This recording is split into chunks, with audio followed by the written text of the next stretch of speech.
আজকে আমি খুবই কঠিন একটা রেসিপি নিয়ে এসেছি আপনাদের সামনে, যেটা আপনারা কম বেশি সবাই পারেন। এটা হচ্ছে ভেন্ডি ভাজি। তো হ্যালো এভরিওয়ান, আসসালামু আলাইকুম, welcome to Meghla's kitchen and lifestyle. চলুন তাহলে রেসিপিটা শুরু করি। প্যানে আমি পরিমাণ মতো তেল দিয়ে দিচ্ছি।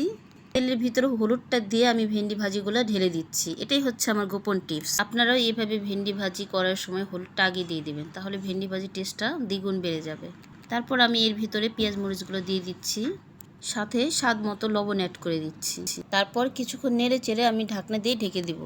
পাশে আমি ডালটা রান্না করে নিয়েছি। এখন আমি ডালটা তেলে দেওয়ার জন্য সামান্য পরিমাণ তেলের মধ্যে একটু জিরা, তেজপাতা আর রসুন দিয়ে ভেজে নিচ্ছি। কিছুক্ষণ পর পর আমি ভেন্ডিটাও নেড়ে দিচ্ছি।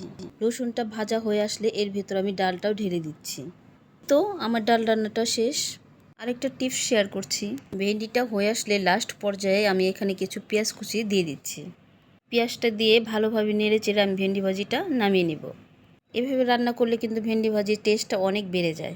ও এই তো দেখতে পাচ্ছেন আমার ভেন্ডি ভাজি এবং ডাল রান্নাটা শেষ। কেমন হয়েছে সবাই কিন্তু অবশ্যই কমেন্টে জানাবেন। আজকে আমাদের এই পর্যন্তই। ভালো থাকবেন সবাই। আল্লাহ হাফেজ।